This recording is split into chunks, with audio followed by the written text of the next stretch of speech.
you decided to take your family to Pennsylvania, and I'm curious, why did you decide to come to Pennsylvania? And I know you spent a lot of time out in the bar or the wilderness. The Midbar. Midbar. It comes from the bar. Okay, Midbar. You should know you're Jewish. Sorry. I was a bad student. Right. Yeah. So can you talk about... Yeah, it was interesting, you know, I had to, because the, you know, when we had to face the reality, you know, that mother was not going to change from her, you know, unfortunate decision to pursue, you know, her own divinity. Right. So when that was clear, I said, no, I'm going to pack up. I'm leaving. I'm leaving Peace Garden. I'm going to leave. I'm not going to stay here subsidized. I'm not going to stay here I'm not going to stay tied to anything. So, like, they were trying to send us even a salary so that they can say, oh, we're still, he's still on the payroll. We're still supporting. And I shut down my bank account in Korea, so they could not even send me a salary. So I cut off everything, so they would have no strings on me to say that no, he's, you know, he's really being funded right now. No, we cut off everything. You know, and because we know how Satan works, if he has those strings on you, he's going to always say, you know, yeah, he's acting like that, but really, you know, mother's paying for him, right? And that's unfortunately what happens to a lot of true children. They get these strings attached to them. They can't run away from them. You know, so I just had to cut them off, and I said, you know, I got to leave Peace Garden. You know, so we cut it off, and we packed up, and, you know, Kuk Jung was already moving out of New York because his company, because all the laws were becoming anti-constitutional. And communist, basically, you know. And so his factory had to move, and basically had to move into somewhere that was more hospitable. You know, and so we just moved with the Spirit where our Father guided us. And, you know, Father basically guided us here, you know. First place we got was to PA, which stands for Daddy, stands for Pa, stands for Father, you know. And then the first place we got to was Lord's Valley. And we're like, what? Are you kidding me? Exit 34, Lord's Valley. It's like, what? You gotta be kidding me. And like the first house we came was seeing this house. Kuk Jung was actually looking at this house for his own family. And he just brought me along.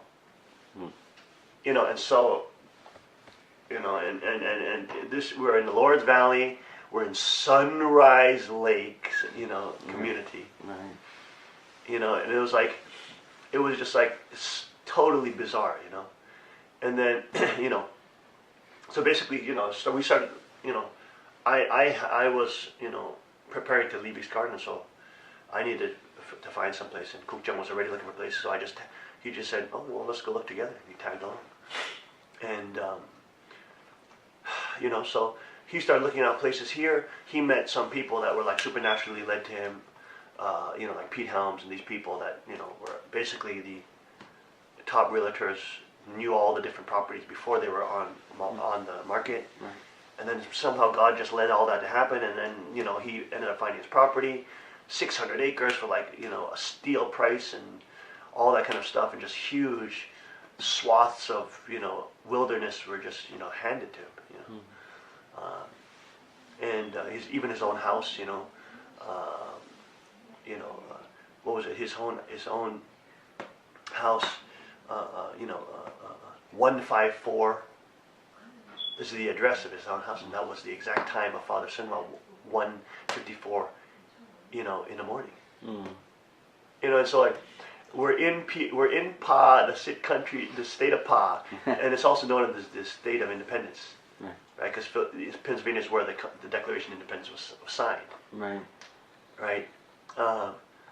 And you know, so it's like we left the Empire State, which is New York, and we came to this state of independence, right? So it was like an amazing, you know, sort of a symbolic exodus away from the empire, which is, of course, you know, what family fraud is trying to do, is trying to uphold this false empire of narcissism.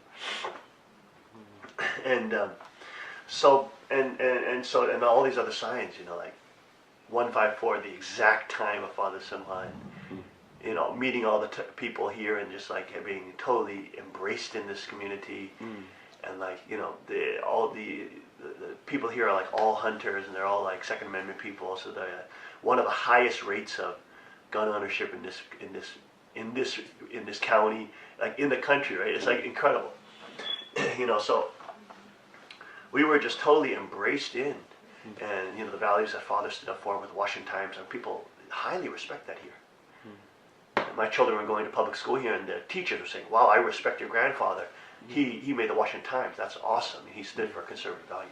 Wow. We never got that in New York. It was always, "That's horrible. That's terrible." So it was another world, So Father had led us here, and it was like the Pocono means the rocks. It means the rock. Right. And that biblical verse, it's upon the rock that I stand. Right. Matthew 7 is all about the wise man who builds his house upon the rock, and when the wind blows and the storms beat the house, etc., it doesn't fall away.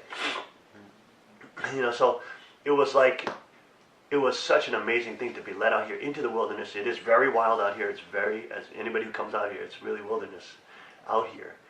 But there's such a pure beauty and a purity, and there's a real Americana here and a real freedom-loving spirit, which is so different from the communist type of ambiance and ethos that rules big cities in New York, etc., New Jersey, etc.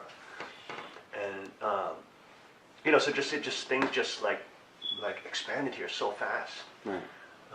And we met such wonderful people who had also fled persecution, who are in the mountains, the mountain men and women. And just God just led us here. It was amazing, and it's interesting because even politically, Pennsylvania is like a purple state. So it's like a state. It's like a swing state, which sort of like is representative of like the mood of the entire country. Whether it's leaning to the right or to the left, it's kind of like known as a purple state because it has some sort of social welfare stuff in the big cities, but it's also very highly conservative when it comes to like Second Amendment and gun rights and self-defense and all this kind of thing. So it's like this very weird purple state, and it kind of sort of sets the mood for the entire tone of America. And like the places that we're led to, like Lord's Valley, Promised Land Park. It's like all these biblical names in Newfoundland. It's like it's amazing. So we just knew Father was leading us here. When I came here, I had all these visions and dreams and encounters with Father. Supernatural encounters, and then that's where we had all these incredible. And then as we started worship and people started gathering, then we had even more and more outpouring of the Spirit, more and more supernatural visions, sights, smells, sounds, supernatural touch, supernatural sensation, all these kind of things, the different five senses of the Spirit for different people were being unlocked. And so like we could see the actual moving and the gifts of the Holy Spirit being given, in this place in the wilderness, And so I think there's a real reason Father always went and retreated back into the wilderness. There's a reason why Jesus retreated into the wilderness. It's a place where you refine yourself. It's really a place where you battle with Satan too in the wilderness, right? It's interesting. Jesus went to wilderness and he had to battle Satan. So it's the same thing because we're like in the wilderness, but we also have to battle Satan worldwide. And that this internet ministry is like battling Satan worldwide and helping the people to be free from Satan's false controls, and slavery. So it's like the wilderness represents something so important because the Hebrew word for wilderness is Midbar. That comes from the Hebrew word Dabar, which means the word. So it's the place where you meet God's word, but it's also a place where you wrestle with Satan. You wrestle with Satan. It's in the wilderness where Jacob is wrestling the angel and then become Israel. So it's in the wilderness where you actually have to wrestle and test yourself. Right. And you see what you're made of, Right. And I think that's why Father always went back into the wilderness. When he was younger, he would go into the wilderness of Alaska or a different Amazon jungle and test himself there with fishing and hunting and living in the open, whatever.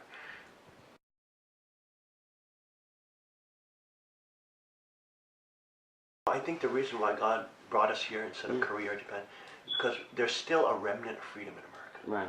Like, for example, I used to be a gun owner, but like when I was younger, but that was out of peer pressure because all my brothers did it, and so I just had to, in order to be accepted as a man, you have to kind of do it. Right. But I ended up giving it up. I rebelled against that because I said no, and so I pursued Buddhism. I became a pacifist.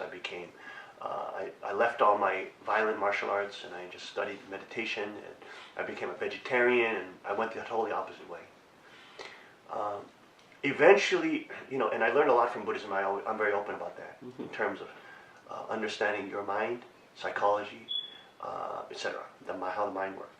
But one of the things that allowed me to leave Buddhism was seeing its final social goals. So when you look at even Buddhist countries who are pacifists, etc., it's all almost communist. Every single one. Even the history of Tibet, which people don't know of because the current Dalai Lama is so charismatic. But the history of Tibet is total centralized control. Totally privileged elite superclass of monks, clerics, etc. There's all sorts of sexual scandals in Tibetan history within the monk class. Same that we see in Catholicism as well, the sexual pedophilia and misconduct. That also exists in the history of Tibetan Buddhism. And there's many studies on that in the West.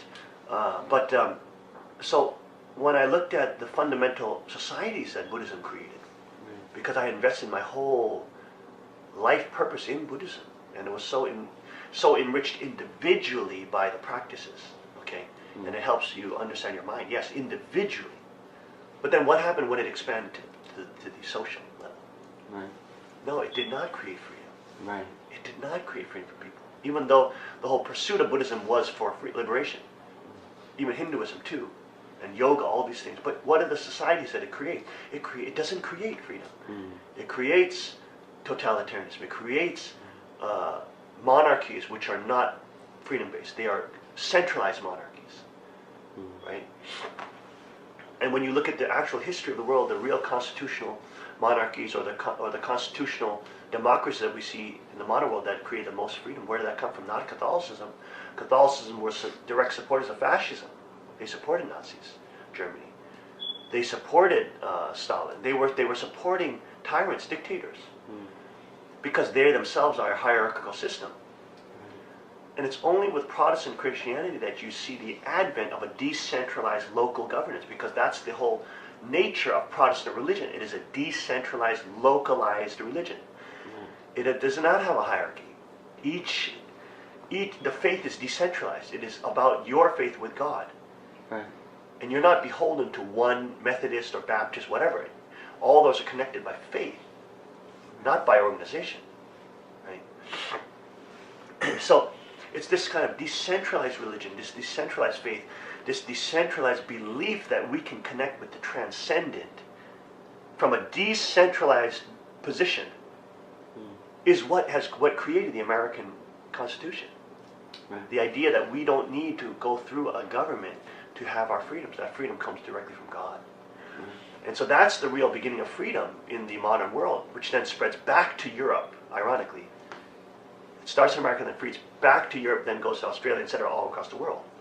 Right. But how does that start? What theological, what religious realm does that start from? Not Islam, that never creates freedom. Not Buddhism, that never created freedom. Not Catholicism, that never created freedom. It starts from Protestant Christianity. And it's that Protestant Christianity which I hated and rebelled against, because I grew up in a liberal culture which rails against Protestant Christianity. Right. And now I know why, because it's so communist. The liberal culture is a communist culture. Right. It believes in centralized power. It believes in centralized government, centralized education, centralized monetary financing, centralized banking, everything centralized. Right. So the liberal cultural spheres in the West are simply communist cultural spheres. That's all they are. They agree with the 8 planks of Marx. Right. So they're Marxists, they're socialists, they're communists, they're feminists, whatever name you want to put them, or whatever panty or accoutrement you want to put on them, they're still socialists. Right. And now I realize why they hate Protestant Christianity so much, more than Catholicism, more than Islam, more than Buddhism. Because Protestant Christianity is inherently rebellious against centralized power. Right. It's inherently rebellious. Right.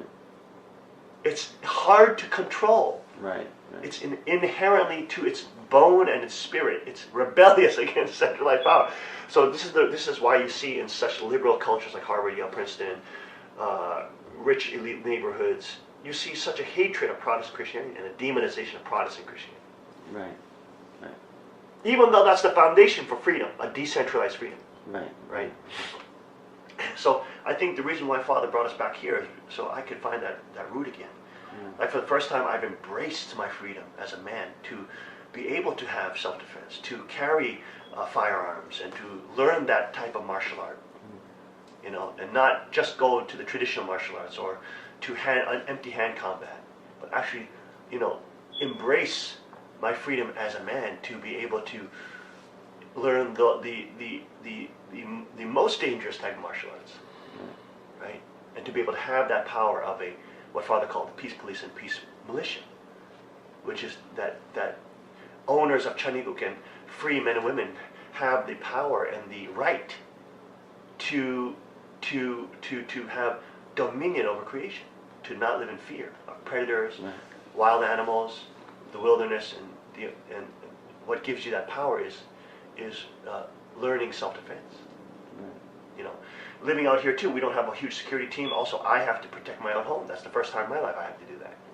I am the security. I am the police here. You know, not the police like I police. You know, but I'm the protector here. Right. I have to. If somebody attacks my house, I'm the one who has to fight. Right.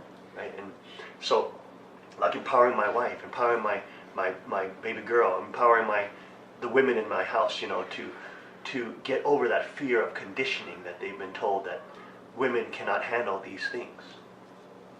They would get over that and learn firearms, learn Kali Extrema, like stick and knife fighting, learn martial arts and jiu-jitsu and all these kind of things, which are very dangerous things, but learn them and understand that those are arts which empower you. Right. You know? And that can only happen in America, really, now in the world. Right. Everything else has become so centralized. Right. And that's why the totalitarians are focusing on America to destroy that remnant. Right. But that's so important for Chaniguk because in Chaniguk, the right of self-defense is a fundamental right that God gives us as owners of Chaniguk. And in the instance, and it's not only for hunting, it's also in the instance that the government is so corrupt and so evil and becomes so strayed so far from the founding principles of Chaniguk that the people have the power and the means and the firepower to be able to rebel against a government and its monopoly of force. Right. That the people have also the power of force to even violently take back what is theirs, which is their God-given rights and freedom. So that's why it's fundamental to Chaniguk and the Kingdom of God. And that's why Father brought us back to America, and to embrace that aspect of being a free person, and that responsibility of what Father called in the kingdom of being a peace police and peace militia person. To be your brother's keeper, to truly be your neighbor's protector, to truly be your community's protector. Right? That all citizens have that right and duty. Right. To empower their children to be free. So I really didn't understand the value of the Second Amendment because I had been such a pacifist for so long. Until I understood the dynamics of freedom and the sociology of freedom, the political system of freedom compared to communism. It's only with that further understanding and education, and because now I'm educated, that I can see the difference between those things. And I think that it's the gift of being here and being able to exercise those freedoms still. In America, is probably the only place where you can do that freely. Although it's fading, but still, it's higher than anywhere else in the world in terms of true freedom.